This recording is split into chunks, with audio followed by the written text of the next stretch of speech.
Well, David Fincher, Kevin Spacey, welcome to Fresh Air. It's good to have you both. Do you want to, Kevin Spacey? Do you want to describe your character here, Francis Underwood? He's at the center of this series. It's very hard to describe a character who I'm still learning about, and it's still evolving, and there's a lot I don't know. I can tell you what he's based on, which is that Michael Dobbs, the writer of the original book, was Margaret Thatcher's press secretary, and after he was sort of unceremoniously thrown out of politics, at least in her government, I think he went off on some holiday and decided, as an act of revenge, he would write this book, and based the leading character, Francis Urquhart, in that version, on Richard III and a little bit of Iago.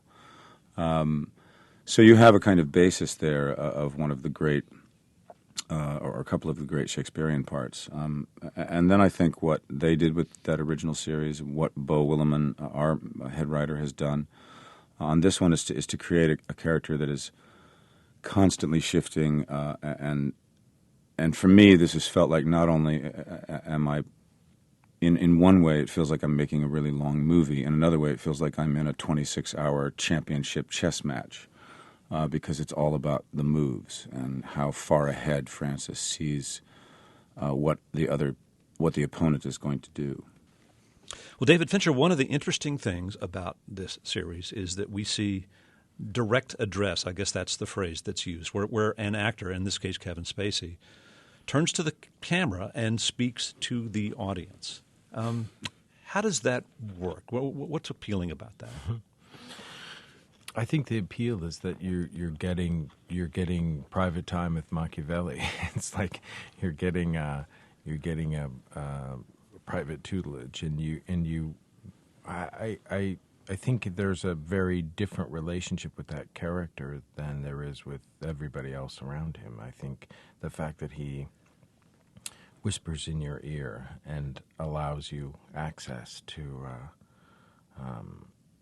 his, not only to what he's thinking at any given moment, but also where he's going with something.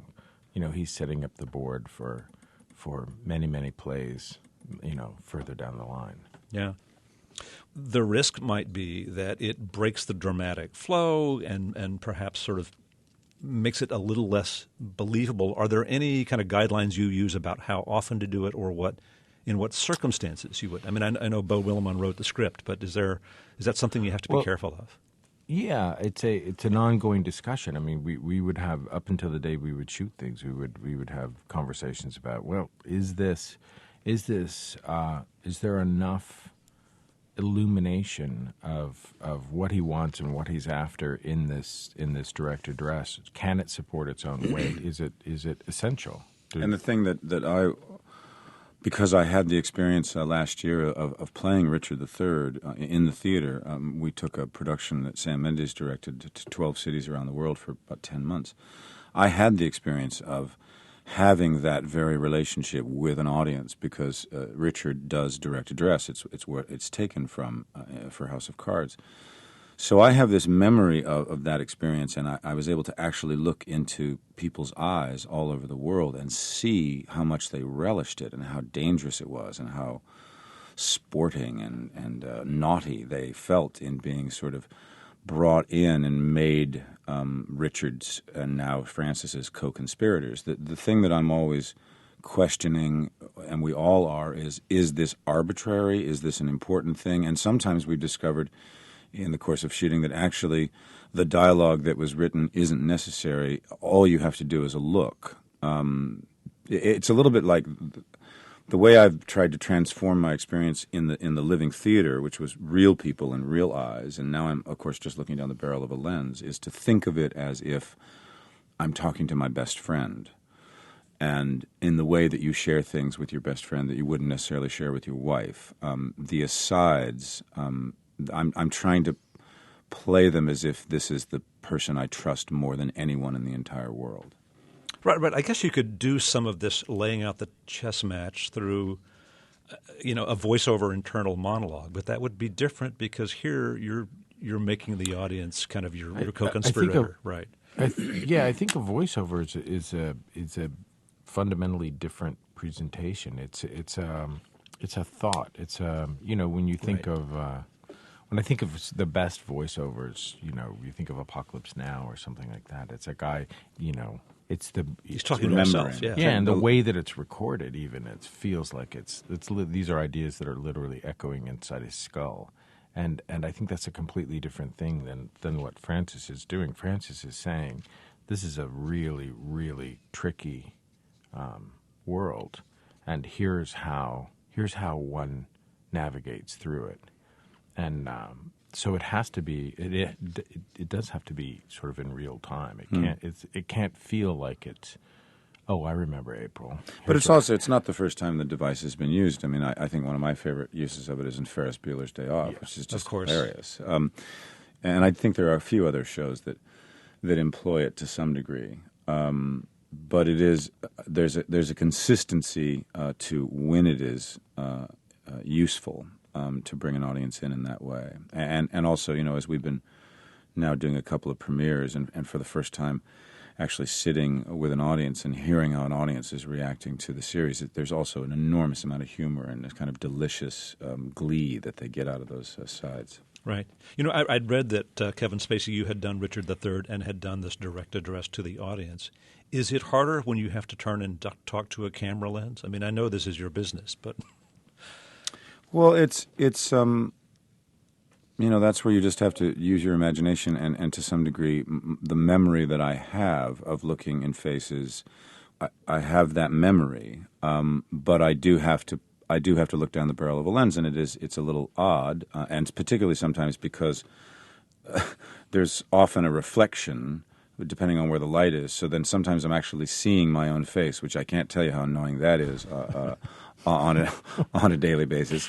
So sometimes it's a little odd to sort of navigate through that technical exercise. But when I've seen it and then I see it cut, or we look back on something and I think, that feels like it's the right attitude to strike for this particular moment.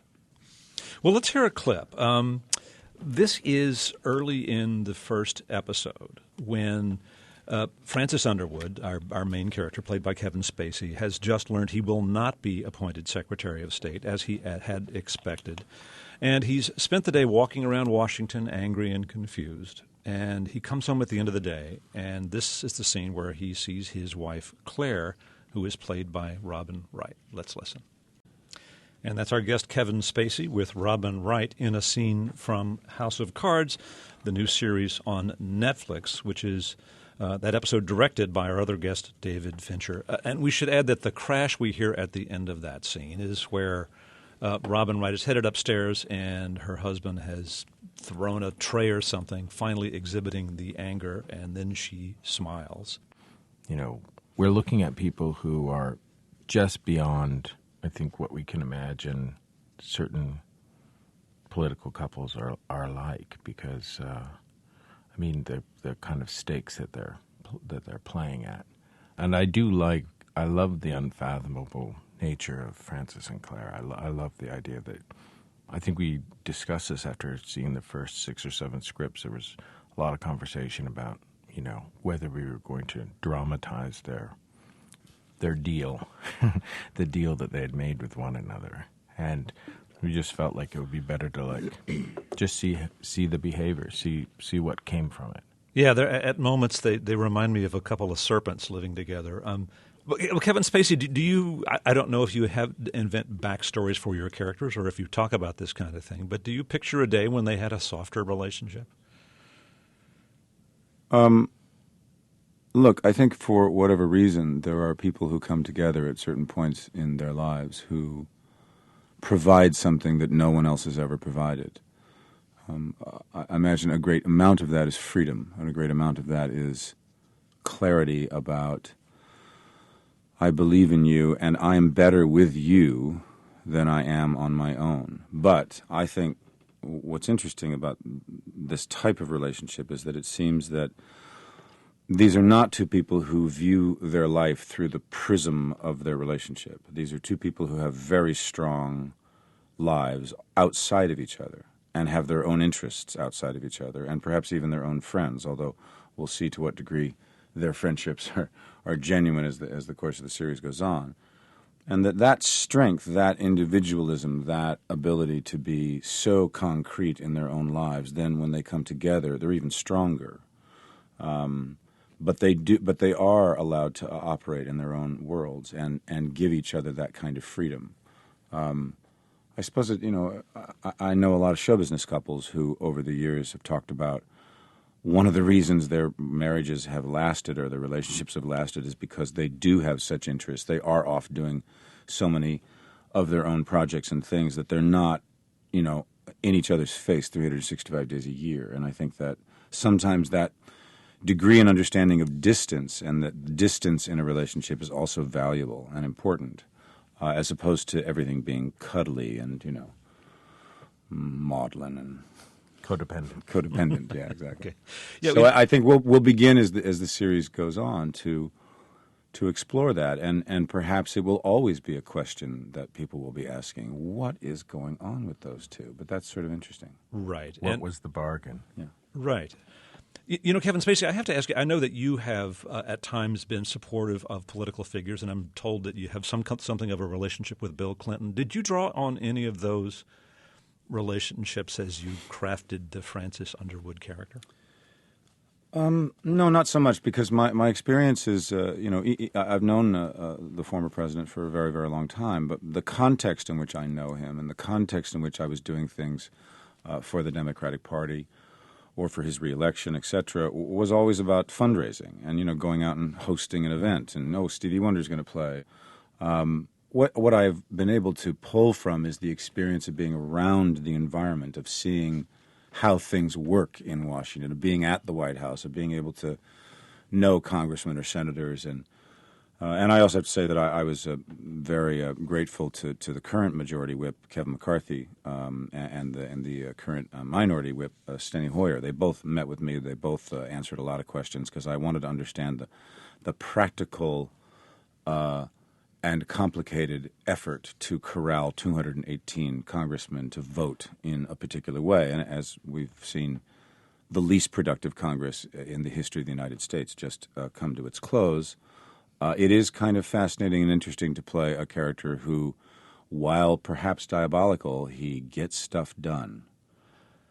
Kevin Spacey, you've had all this experience at the Old Vic, the theater in London. And I wonder, as you developed the character of Francis Underwood in House of Cards, whether you looked at Francis Urquhart, who was the lead character in the British version of the House of Cards, kind of how you translated that to a different sort of culture and society, how you molded the character differently. Did you draw on that experience? Well, I watched it about 3 years ago when David first said, hey, look at that. And I remembered the original series, and I had seen the original series. My mother loved that series because it aired on PBS in the United States. But I didn't watch it again after that because you don't want to steal too much from another actor's performance.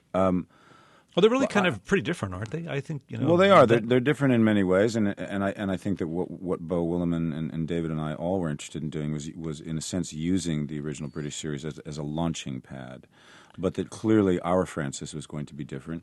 He's obviously from a different place. He has a different last name, and to a certain degree, how do you negotiate a character that is, in a sense, so beloved in Great Britain and so delicious in terms of the performance, but make it something all of your own? So in a way, by bringing back some of the dialogue, by creating a character who's from the South, which allowed us to, in a sense, in the writing, the sort of rhythmic things that a British accent can do, that maybe an accent in the West or too far east might not work. Those sentences might not come out in quite the sort of fluid musicality that the British accent has. So I think it was a really smart choice to make him from South Carolina. We're speaking with actor Kevin Spacey and director David Fincher, who've collaborated on the new political thriller series House of Cards, an original production of Netflix. All 13 episodes of the first season are available tomorrow. David Fincher got an Oscar nomination for his film The Social Network, based on the Ben Mesrick book about Facebook founder Mark Zuckerberg. I asked Fincher about the opening scene of the film, when Zuckerberg, played by Jesse Eisenberg, is talking in a bar with his girlfriend, played by Rooney Mara. He's a Harvard student anxious to get into one of the prestigious final clubs, and he's frustrated that she isn't sympathetic. And that's Jesse Eisenberg and Rooney Mara in the film The Social Network, directed by our guest David Fincher, and our other guest Kevin Spacey was an executive producer on that project. David Fincher, I know you've been asked about this scene a lot, and it's been written that you did 99 takes with these two actors. And directors have different approaches. Do you do that a lot because you're working towards a particular performance that you want to get, or is it that you like to have a lot of options when you get to the cutting room? You just talk about that a little. Well, this is something that's been blown out of proportion over the last couple of we shot the opening scene. The opening scene in the movie was incredibly important to setting the tone and the pace, and it was a wonderful character introduction for two very important characters, and it's the first of the bookends that make up the arc of this relationship. But the 99 takes is over 6 setups or something like that. So it's like 15, 20 takes maybe per set. And getting actors to talk over each other in a way that you can actually use in an edit is it's difficult.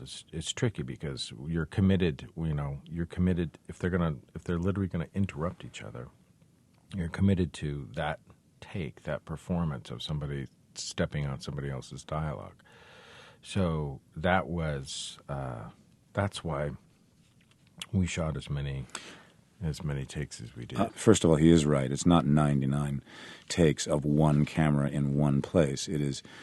There are a lot of directors who will do lots and lots of setups, but very few takes. David doesn't do as many setups, but he does more takes. And part of what I feel when he's doing that, and I like working this way, is that, he's pushing you in a certain direction. He's having you go in a different direction this way. He's having you try a new meaning, a new approach to a line of dialogue in this way. And frankly, the other truth is, actors bring a lot of complicated accessories to the set. And some of those accessories are gestures, and some of those accessories are, I found a kind of cute way of saying a line, or I like the way my voice does this, or I'm going to use this Coke can to do this. And I think sometimes what David, it feels like he's looking for is the cleanest, streamlined version of the idea that the character is trying to express and the way in which that character would express it. And he's just simply, at a certain point, beating the acting out of you. And I'm quite grateful for that. As I look at, particularly the cuts of House of Cards and the episodes that we've done, that there is an absolute clarity, and I think it's true in Social Network as well. There's an extraordinary cleanness to those characters. It's not encumbered by a lot of actorisms, which people often get away with and frankly shouldn't be allowed to get away with. And so I'm very grateful that someone's on the set being the master of his craft. If my job is ostensibly just to record something, then what you're talking about is, inflicting hardship and pain on people. But it's not. My job is to coerce a behavioral response that, when it's recontextualized, when a slice of it is taken and put and butted up against another behavioral response, it's supposed to create the sense of, in the case of that opening scene from Social Network, there are a lot of things at play. You want to get the idea that these people know each other, that they've been intimate with one another. They have there are all kinds of things that have to be you have to get glimpses of, and so to get all those little colors and nuances, sometimes you have to, the best actors in the world working things out, at home in their bathtubs, or as they brush their teeth in the mirror. That's perfectly valid. And then there's also, the day of, where they come in and the lights are there and 90 people are watching them, and you want to be able to push them around so that they respond in ways that they, maybe didn't give themselves credit for. And I have to say that I know that I'm better at my job when I'm directed. I'm not better at my job when I'm left to my own devices. Right. Because what that means is that it's not that I don't trust my instincts. It's that my instincts sometimes are the wrong element for that particular scene at that particular moment, that particular delivery. And so I really love it when someone is there with an extremely sharp knife and cutting away all the fat. I want to talk about an earlier collaboration between the two of you. That's the film Seven, which goes back, almost 20 years now. This is a ghastly murder mystery in a way. And I wanted to hear a scene near the end of the film. And if anybody's concerned about a spoiler alert from a 1995 film, run from your radio. But I'm going to give away some of the plot here. This is a case of two detectives investigating a series of grisly and creative murders, and each one of them represents one of the 7 deadly sins, and the murders are crafted to conform to punish the sinner. There's a glutton who's killed in a certain way. Late in the film, the murderer, played by Kevin Spacey, has surrendered and agreed to take the two detectives, played by Morgan Freeman and Brad Pitt, to find the final 2 bodies. So in this scene, they're in their car on the way to this discovery, and we're hearing Brad Pitt and Morgan Freeman talk to the killer, played by Kevin Spacey, who's in the backseat of the police car, handcuffed. And we'll hear Kevin Spacey as the killer speak first. And that's our guest, Kevin Spacey, in the film Seven, directed by our other guest, David Fincher. After hearing that interesting conversation between the two of you about the collaboration between a director and an actor, I wonder if you could both just talk a little bit about working together and getting this performance. Well, this is the scene that you just played the snippet from was probably one of the worst possible scenarios for directors and actors, because it involved a car in the sun with all of these lights hanging off it and trying to find a road long enough that you could have a scene that is this elaborate. And and then you add all the handcuffs. sounds. Yeah, I'm handcuffed in the back of the seat. You have every sound that the car makes and all of the attending equipment around the car that's on the car.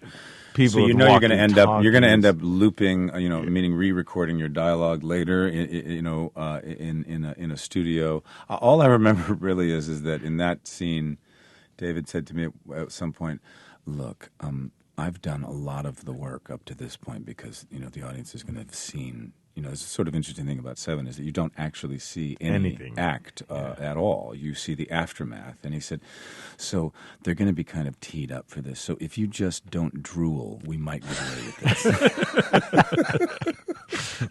But it was truly hellish. It was Palmdale and in summer. And it was about 140 degrees in this car, and we had as many cameras as we could possibly stick in it, and still. And Brad and I were very tired because we had stayed up very late the night before working on the scene. We were working really hard on the sort of the back and forth in that scene, so we were both kind of exhausted as we shot it. That's what I remember. Yeah, and it was driving. We would drive like for 5 or 6 miles down this road and then stop and have to turn this entire ridiculous caravan around and go back to the beginning and do it again. Yeah, and we fixed this though. On House of Cards, all of our driving takes place in this very beautiful air-conditioned green screen room so that actors can get in and out of the cars very simply. And we can say the dialogue that is actually going to be in the series rather than having to go re-loop all of it. So I'm sure there weren't dozens of takes of this. I don't know, Kevin Spacey. There were a lot. There were a lot of takes. Yeah, there were a lot. Well, do you want to just talk a little bit about this character? What's fascinating about this guy's a monster, but obviously doesn't see himself as a monster at all. I mean, you have to this get is inside his head and make him, believable. But this is the thing about. I mean, I always think an argument is better on screen when everybody's right. When every person who's involved can righteously say, this is what I believe in, and this is what I think is true, and you can kind of scratch your chin and go, well, he does have somewhat of a point. One other question about Seven. In Seven, Kevin Spacey, you don't appear in the opening credits to the movie. I guess this was your idea, right? It was, and although it was, I think, about a 3 or 4 day fight with New Line Cinema, because they, of course, at that point didn't understand what I was arguing. But what I was arguing was, I had just shot a series of films that I knew would be coming out before Seven. And I thought if any of those films do well, or if I emerge from any of those films in any way, and I felt those roles in those films might well give me that opportunity, and one was called Swimming with Sharks and the other was called The Usual Suspects, that I was concerned that if an audience sat in a movie theater and it said, Brad Pitt, Morgan Freeman, Gwyneth Paltrow, and Kevin Spacey in, right, however those billings would have been, that you were then, if people would either know the name or had seen that someone was playing this role, then you'd be waiting for that person to show up.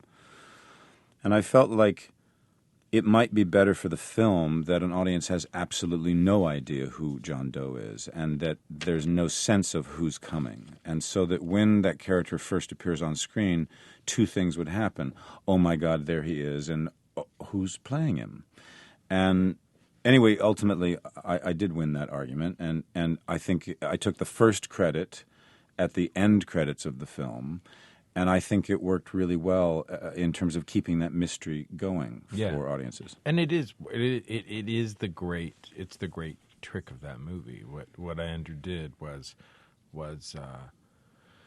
and I remember reading it for the first time. I've said this before, but it's an interesting thing because as a director, the only enjoyment you ever get of the movie that you're making is the first time you read it, because then the rest of it is just fractally subdividing issues and problems and hurdles that have to be overcome. But your only enjoyment of it is the first time you sort of hold it in your hand, the only time you get to experience it as the audience. And do you find that it's also, the process is like you're trying to get back to that first feeling you had when you first read it? That's the experience you want the audience to have. Right. And this becomes a really interesting, when somebody goes, here, would you read this script? Because you kind of have to make room for experiencing that. If you really want to if you have to have a kind of, it has to sort of be a powerful first reckoning with the material when you first finish it, because you're going to constantly be drawing on what that felt like.